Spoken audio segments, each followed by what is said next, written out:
sector-specific skilling and entrepreneurship development will be dovetailed to achieve the objectives of Dekho Apna Desh initiative.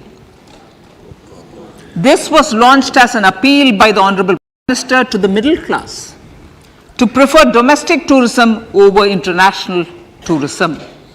The integrated development of theme-based tourist circuits, the Swadesh Darshan scheme, was also launched. Under the Vibrant Villages program, tourism infrastructure and amenities will be facilitated in border villages. Unity Mall.